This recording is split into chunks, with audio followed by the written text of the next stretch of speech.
What can we expect from XRP here in November 2024? A bunch of analysts have weighed in, and I want to kind of break down what they said, give you guys my thoughts if I agree, disagree, give you guys some commentary around it. We'll take a look at the XRP chart. We know that it has been a rough go at it here for XRP in 2024, and the math is just in front of us. It is the worst performing token in the top 10. Now, there's a caveat, obviously, with Ripple versus SEC ongoing. And, because the price has been depressed so much, I think there's a ton of opportunity, A, to accumulate, B, to trade this thing. I've been trading it over on Margex, basically running it up from like 50, 51 cents all the way up to 66, taking my profits.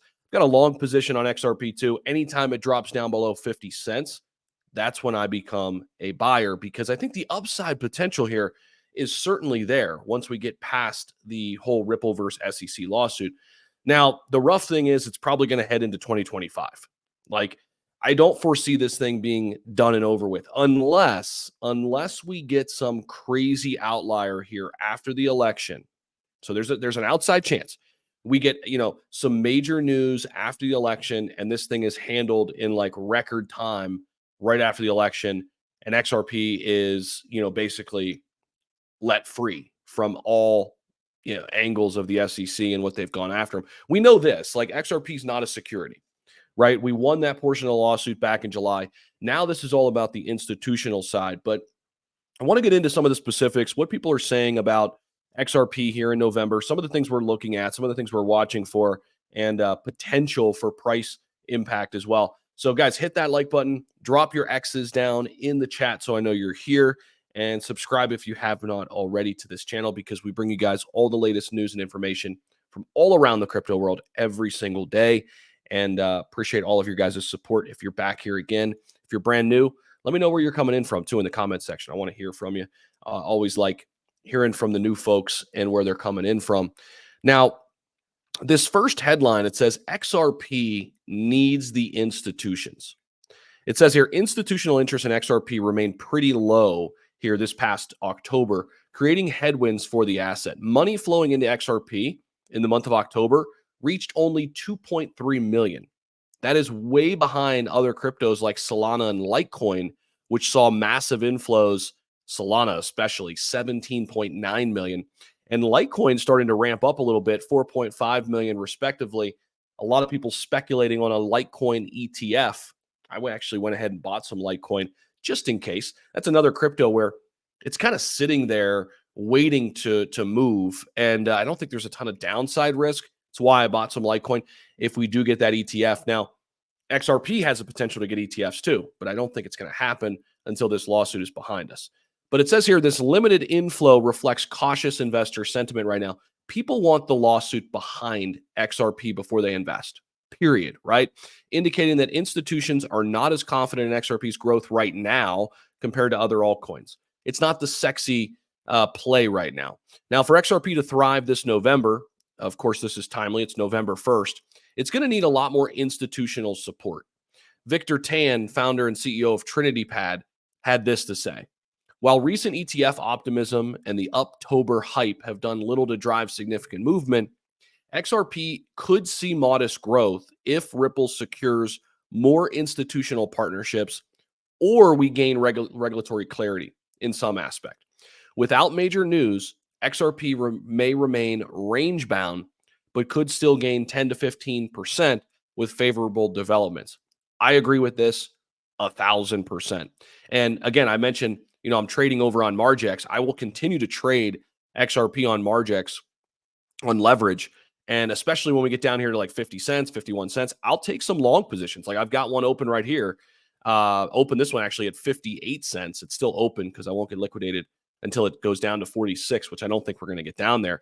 But I'm going to continue to open up some small spots here on XRP because I do think we'll have some upside to 66 cents. Will we break through that? Not unless we get some major news, right?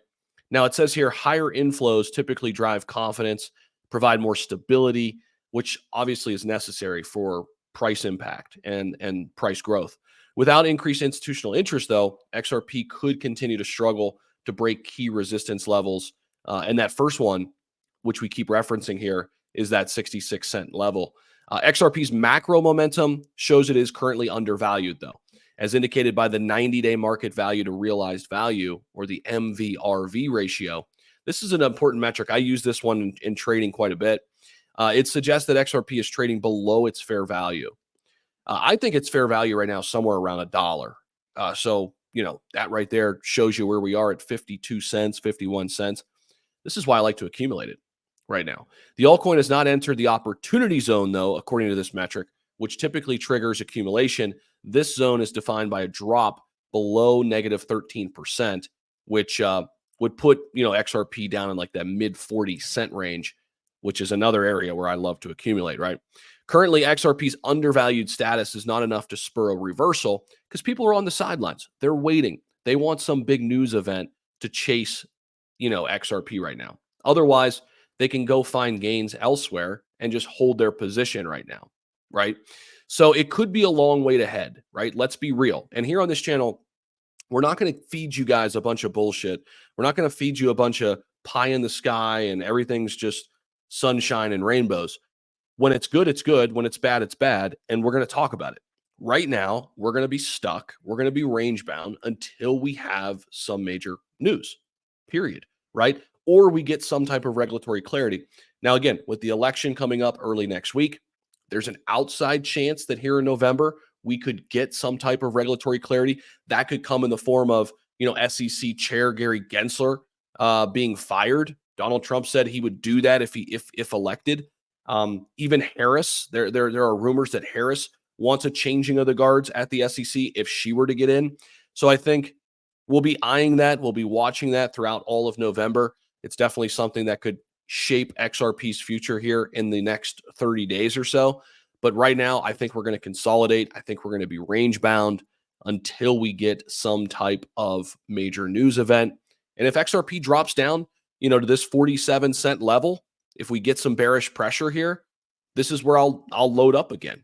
Like we were just down here at 47 cents not too long ago, but the bulls come right back in and drive it back up to 52, 53 cents. That's a nice swing trade opportunity on XRP. I'll be looking to take advantage of that. If you guys want the same tools that I use to make these plays, it's my company, XT Algo. There's a link down below. We've got a huge discount code right now running through the holidays, 21% off all packages. Check it out. For a little over $1 a day, you can get started. It's really pretty awesome. Actually, you could set your own customized alerts. When you decide to purchase today, you're going to get an email from me. I'm going to walk you through step by step how to use it, how to set it up so you're prepared to take advantage of when cryptos are breaking out and when cryptos are breaking down, because we can make money in either scenario. And I'll walk you through how I do it. So links down below to XT Algo. Hope to see a bunch of you guys sign up today. We'll see you guys in the next video. Peace out.